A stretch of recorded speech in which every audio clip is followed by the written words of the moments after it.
പഞ്ചായത്തിന്റെ പ്രസിഡന്റ് ഇപ്പോൾ നമ്മോടൊപ്പം ഉണ്ട്. ശ്രീരാമൻകുട്ടി, ഈ നിപ സ്ഥിരീകരിക്കപ്പെട്ടു, എന്താണെങ്കിലും നമുക്കതിനെ നേരിട്ടേ മതിയാകൂ. ആ ഒരു സാഹചര്യം മുൻകൂട്ടി കാണുന്ന സാഹചര്യത്തിൽ എങ്ങനെയാണ് പഞ്ചായത്തിൽ അവിടെ ഒരുക്കങ്ങൾ, എന്തൊക്കെയാണ് അവിടെ മുൻകരുതലുകൾ എടുത്തിട്ടുള്ളത്? ശ്രീരാമൻകുട്ടി, കേൾക്കാമോ? സാഹചര്യത്തിൽ ഇന്നലെ തന്നെ അതുമായി ബന്ധപ്പെട്ടുകൊണ്ട് ആരോഗ്യ വകുപ്പും ജനപ്രതിനിധികളും മുന്നൊരുക്ക പ്രവർത്തനങ്ങൾ നടത്തി കഴിഞ്ഞു. ട്രേസിംഗ് രോഗിയുമായി ബന്ധപ്പെട്ട പ്രൈമറി കോൺടാക്ട്സിന് ട്രേസിംഗ് നടത്തുകയാണ് ആദ്യം ചെയ്തിട്ടുള്ളത്. അതുപോലെ തന്നെ അതുമായി ബന്ധപ്പെട്ട് ഇന്ന് മാസ്ക് പൂർണ്ണമായിട്ടും ഉപയോഗിക്കണമെന്ന നിർദ്ദേശം ഗ്രാമത്തിലെ എല്ലാ ആളുകൾക്കും നൽകി കഴിഞ്ഞു. നാളെ പഞ്ചായത്തിലെ 16 വാർഡുകളിലും ഫീവർ സർവേ നടത്തുന്നതിനുള്ള ടീം സജ്ജമാക്കി. വണ്ടൂർ ബ്ലോക്കിലെ മുഴുവൻ ജീവനക്കാരും തൊട്ടടുത്ത പഞ്ചായത്തുകളിലെ ജീവനക്കാരെയും ഉൾക്കൊള്ളിച്ചുകൊണ്ട് നാളെ 16 വാർഡുകളിലും അതിരാവിലെ ഫീവർ സ്ക്രീനിംഗ് ആരംഭിക്കും. പനിയുള്ള ആളുകളെ കണ്ടെത്തി അവരെ നമ്മൾ ഫോളോ അപ്പ് നടത്തും. അതുപോലെ തന്നെ പ്രൈമറി കോണ്ടാക്റ്റിൽ സിംറ്റമാറ്റിക് കേസിന് നമ്മൾ പരിശോധനയ്ക്ക് അയച്ചിട്ടുണ്ട്. 5 പേരെ പരിശോധനയ്ക്ക് അയച്ചിട്ടുണ്ട്. ശ്രീരാമൻകുട്ടി, ഇത് എത്രാം വാർഡിലാണ് പഞ്ചായത്തിലെ? പഞ്ചായത്തിലെ 5-ാം വാർഡിലാണ് മരണം നടന്നിട്ടുള്ളത്. നടുവത്ത് ശാന്തിഗ്രാം എന്ന വാർഡ്. ഓക്കെ, അത് അവിടെ എങ്ങനെയാ ജനസാന്ദ്രത എങ്ങനെയാണ്? ഒരുപാട് ഈ ആളുകളുള്ള പ്രദേശം തന്നെയാണ്. പഞ്ചായത്തിന്റെ അതിർത്തിയോട് ചേർന്നുള്ള ഒരു വാർഡാണ്. ഈ യുവാവിന്റെ വീടിന് പരിസരത്തും ഒരുപാട് വീടുകളുള്ളതാണോ? അല്ല, പരിസരത്ത് ഒരുപാട് വീടുകളില്ല, എന്നാലും മോശമല്ലാത്ത വീടുകളുണ്ട്. ഓക്കെ, ഇപ്പോൾ ആരോഗ്യ വകുപ്പുമായി ബന്ധപ്പെട്ടിരുന്നു നിങ്ങളെ പഞ്ചായത്തിനെ, എങ്ങനെയാണ് പ്രവർത്തനങ്ങൾ ഏകോപിപ്പിക്കപ്പെടുന്നത്? പ്രവർത്തനങ്ങൾ ആരോഗ്യ വകുപ്പിനെ നമ്മൾ നാളെ പഞ്ചായത്തിൽ ഫീവർ സർവേക്ക് വരുന്ന ജീവനക്കാരെ സഹായിക്കുന്നതിന് ആശാപ്രവർത്തകർ, അംഗനവാടി ടീച്ചർമാർ, കുടുംബശ്രീ പ്രവർത്തകർ ഉൾപ്പെടെയുള്ള ആളുകളെ സഹായത്തിന് വേണ്ടി വെച്ചിട്ടുണ്ട്. അപ്പോ അതുപോലെ തന്നെ രോഗലക്ഷണമുള്ളവരെ കണ്ടെത്തി കഴിഞ്ഞാൽ അവരെ പരിശോധനയ്ക്ക് അയക്കുന്നതിന് ആവശ്യമായുള്ള മുന്നൊരുക്ക പ്രവർത്തനങ്ങൾ നടത്തി കഴിഞ്ഞു.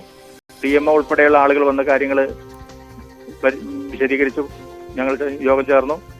തുടർന്ന് ഇന്ന് ഞങ്ങൾ 5:30 മണിക്ക് ജനപ്രതിനിധികളും വ്യത്യസ്ത രാഷ്ട്രീയ പാർട്ടി നേതാക്കളും അതുപോലെ തന്നെ വകുപ്പ് മേധാവികൾ, പഞ്ചായത്തിനകത്തുള്ള വിവിധ വകുപ്പുകളിലെ ആളുകളെ ചേർത്തുകൊണ്ട് യോഗം വിളിക്കുന്നുണ്ട്. നാളെ മുതൽ നടത്തേണ്ട പ്രവർത്തനങ്ങളെ കുറിച്ച് ആസൂത്രണം ചെയ്യുന്നതിന് വേണ്ടി. ഓക്കെ, ആരോഗ്യമന്ത്രിയെ ബന്ധപ്പെടാൻ കഴിഞ്ഞിരുന്നോ നിങ്ങൾക്ക്? ഇല്ല, ബന്ധപ്പെട്ടില്ല. ആരോഗ്യമന്ത്രിയുമായി നേരിട്ട് ബന്ധപ്പെട്ടിട്ടില്ല. DMO വന്നു. DMO നേരിട്ട് ബന്ധപ്പെട്ടിരുന്നു. DMO ഇപ്പോ ഇവിടെ സ്ഥലത്തുണ്ട്, PSCയിലുണ്ട്, ഇവിടെ ഉണ്ട്. ഈ ഓണസമയമാണല്ലോ, അപ്പോഴത്തെ ഓണം ആഘോഷങ്ങളൊക്കെ നടക്കുന്ന സാഹചര്യമൊക്കെ ഉണ്ടല്ലോ, അപ്പോൾ അതൊക്കെ നിയന്ത്രിക്കാൻ കഴിയുന്നുണ്ടോ നമുക്ക്? അത് നിയന്ത്രിക്കുന്നതിന് ആവശ്യമായ നിർദ്ദേശങ്ങൾ കൊടുത്തിട്ടുണ്ട്. ബാക്കി എല്ലാ സജ്ജീകരണങ്ങളും സംവിധാനങ്ങളും ലഭ്യമാകുന്നുണ്ടല്ലോ അല്ലേ? ഉണ്ട്. ശരി, തിരുവാലി ഗ്രാമപഞ്ചായത്ത് പ്രസിഡന്റ് ശ്രീ രാമൻകുട്ടിയാണ് പ്രതികരിച്ചത്. അവിടെ ഒരുക്കങ്ങൾ, മുൻകരുതലുകൾ അത് ഫലപ്രദമായി നീങ്ങുന്നു.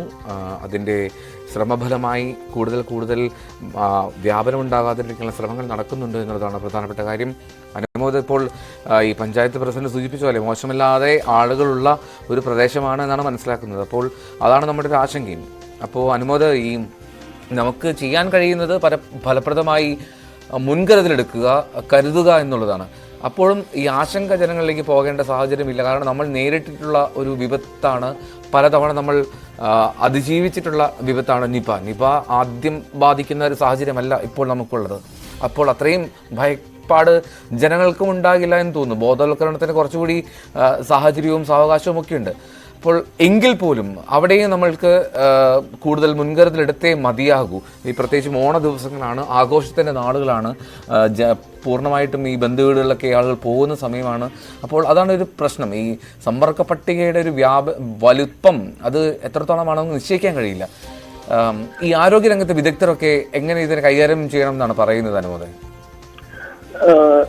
എൽദോ, നമുക്ക് ഇവിടെ 2 മാസം മുൻപ് പാണ്ടിക്കാട് പഞ്ചായത്തിൽ നിപ സ്ഥിരീകരിച്ച് അതിന്റെ ബോധവൽക്കരണ പ്രവർത്തനങ്ങളും അല്ലെങ്കിൽ അതിനെ അതിജീവിക്കാനുള്ള നടപടികളും എടുത്തതിന്റെ ഒരു അനുഭവം ഉണ്ട്. മാത്രമല്ല, അത് വളരെ മാസങ്ങൾക്ക് മുൻപായതുകൊണ്ട് തന്നെ ആരോഗ്യവകുപ്പിനെ സംബന്ധിച്ച് ഇത് കൈകാര്യം ചെയ്യാനുള്ള സംവിധാനം വളരെ വേഗത്തിൽ സജ്ജമാക്കാൻ സാധിച്ചിട്ടുണ്ട് എന്നുള്ളതാണ് ഇതിൽ ഏറ്റവും പ്രധാനപ്പെട്ട ഒരു കാര്യം. അതായത് പഞ്ചായത്തിന്റെ താഴെ തട്ട് മുതൽ ജില്ലാ ഭരണകൂടത്തിന്റെ മുകൾ തട്ട് വരെയിലേക്ക് ഈ ഒരു പ്രവർത്തനം എങ്ങനെ കൊണ്ടുപോകണം, എങ്ങനെ നടത്തണം എന്ന കാര്യത്തിൽ കൃത്യമായ ധാരണയുണ്ട്. ഇന്നലെ ഈ ഒരു സംഭവം സംശയം ഉണ്ടായപ്പോൾ തന്നെ ഇതിന് വേണ്ട പ്രവർത്തനങ്ങൾ ആരംഭിച്ചു കഴിഞ്ഞിട്ടുണ്ട് തിരുവാലി പഞ്ചായത്തിൽ. ഇവിടെ രണ്ട് കാര്യങ്ങളാണ് പ്രധാനപ്പെട്ടതായിട്ട് ആശങ്ക നൽകുന്നത്. ഒന്ന്, ഈ യുവാവിന്റെ റൂട്ട് മാപ്പ്, യുവാവിന് എവിടെ നിന്നാണ് ഈ രോഗം പിടിപെടാനുള്ള ഒരു സാഹചര്യം ഉണ്ടായിട്ടുള്ളത് എന്നുള്ളതാണ്.